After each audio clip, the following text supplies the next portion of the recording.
ओम शांति।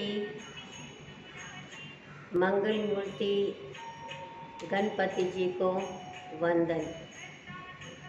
गणेश भक्तों को बहुत बहुत अभिवादन। आज अनंत चतुर्दशी है। जिस उमंग उत्साह से हम गणेश जी की मूर्ति की स्थापना करते हैं, उसी उमंग उत्साह श्रद्धा भावना से हम उनकी मूर्ति को विसर्जित करके आते हैं। ये भी अपने आप में एक बहुत सुंदर पैगाम हमें देती है, जो जीवन के लिए बहुत उपयोगी है।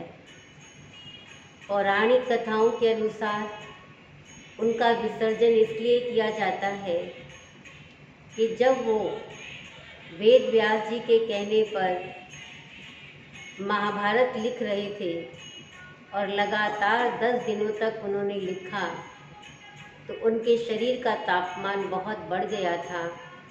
तो वेद व्यास जी ने उनके शरीर पर मिट्टी का लेप किया।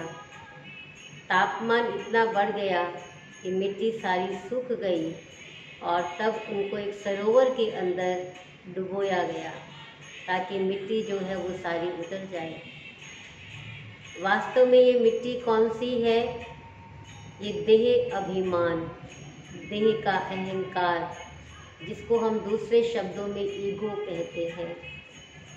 आज हम देखते हैं कि संसार के अंदर आज कंपैरिजन्स, कंपटीशन, क्रिटिसिज्म करना, कमेंट करना, ये हमारी नेचर बन गई है। और इसका उत्पत्ति देह अभिमान से ही होती है। हमें किसका विसर्जन करना है? आज हमारे मन के अंदर इस प्रकार की जो कुरीतियाँ, जो बुराइयाँ आ चुकी हैं, उन बुराइयों का त्याग करना, उनको हमें विसर्जित कर देना है। और उसके बदले में अपने मन में कौन सा भाव लाना है? क्योंकि हम देखते हैं ये जो कंपैरिजन्स, कंपटीशन की आदतें हैं, या किसी को भी देखा और हमने कमेंट कर दिया या हमने क्रिटिसिज्म कर दिया, तो उससे बहुत संबंधों के अंदर दरारें पड़ जाती हैं और जीवन से हमारी खुशियाँ गायब हो जाती हैं। सब कुछ होते हुए भी हम उस खुशी का, आनंद का अनुभव नहीं कर पाते हैं। और आज के वर्तमान समय के अगर हम संसार का वातावरण देखें, तो उसमें आवश्यकता है अपने स्वयं के अंदर कंपैशन की भावनाओं को जागृत करने की। हमें ये कंपैरिजन्स ख़त्म करने हैं और करुणा भाव अपने मन में जागृत करना है। ये करुणा भाव क्या है? कहने में कोई भी कह देता है कि मेरी नेचर कंपैशनेट नेचर है, लेकिन वो कंपैशन वाली नेचर कैसे होती है? शब्द सुनने में बड़ा सुंदर लगता है। कंपैशन जिसमें होगा उसको कभी अहंकार नहीं आएगा। जिसमें कंपैशन होगा उसको कभी भी दुख की फीलिंग नहीं आएगी, उसको नाराज़गी नहीं आएगी। तो इसीलिए वो करुणा भाव क्या है? करुणा भाव माना जब हम एक दूसरे को अंडरस्टैंड करें, क्योंकि हम सभी इस जीवन यात्रा के साथी हैं।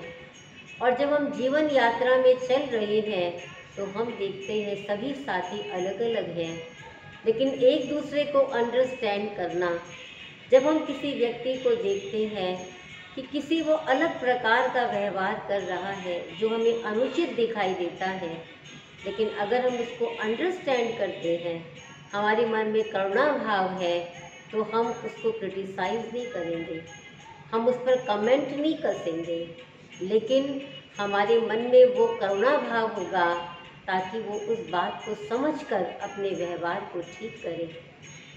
करुणा भाव अर्थात सिंपैथी, एम्पैथी। और ये कंपैशन क्या है? जिसमें न केवल हमारे अंदर करुणा वो पैदा होती है, लेकिन साथ साथ हम दूसरों को मदद करने का भी प्रयास करते हैं। हमारी हेल्पिंग नेचर होती है। इसीलिए कंपैशन वो है जिसमें काइंडनेस है, जिसमें सिंपैथी है, दया है, जिसमें एम्पैथी है, जिसमें अंडरस्टैंडिंग है, जिसमें हेल्पिंग नेचर है। और आज ये कंपैशन न केवल हमें दूसरों के लिए या प्रकृति के लिए, लेकिन अपने लिए भी चाहिए। अगर हमारे लिए अपने स्वयं के अंदर वो करना भाव होगा तो दूसरों के लिए हम नेगेटिव सोचेंगे ही नहीं। आप सोचिए, गलत दूसरा कर रहा है और भाव मेरे मन में उत्पन्न हो रहे हैं, तो ये क्या हो गया? ये अपने आप को आघात पहुंचाना हो गया, दुख पहुंचाना हो गया, अपने आप को हर्ट करना हो गया। तो इसीलिए किसी ने बिल्कुल सही कहा है, compassion is incomplete without self compassion. तो स्वयं पर भी हम करुणा भाव पैदा करें, अपने आप को सकारात्मक बनाए रखें, अपने मन में शुभ भावनाएं रखें, अपने लिए भी शुभ भावना रखें, प्रकृति के लिए भी हम करुणा भाव रखें, उसको भी हम हमेशा हरियाली वहाँ पर बनी रहे, प्रकृति को नुकसान नहीं पहुँचाएं। और इसी प्रकार दूसरों के लिए भी हम करुणा भाव अपने मन में रखें। गणेश जी करुणा निधि हैं, तभी तो उनको विघ्न विनाशक कहा जाता है, तभी तो उनकी याद से विघ्न टल जाते हैं, क्योंकि वो किसके पुत्र हैं? वो उस करुणा निधान, करुणा के सागर के पिता हैं, करुणा सागर के वो बच्चे हैं जो हम सबका पिता है। वो है परमात्मा शिव जो करुणा के सागर है। तो ऐसे करुणा के सागर की हम संतान, मैं अपने अंदर उस करुणा के भाव को लिए हुए हूँ। हम आज इस अनंत चतुर्दशी के दिन ये संकल्प करेंगे कि हम अपने मन के अंदर हमेशा इस करुणा की भावनाओं को बनाकर रखेंगे, शुभ भावनाएं, शुभकामनाएं बनाकर रखेंगे, ताकि हम खुद भी खुश रहें और हम दूसरों को भी खुशी प्रदान कर सकें। तो हम एक संकल्प करते हैं, मैं करुणा सागर की संतान, करुणा भाव अपने मन में जागृत किए हुए हूँ। चारों ओर ये भावनाओं को मैं फैला रही हूँ। सबका कल्याण हो। ओम शांति, ओम शांति, ओम शांति।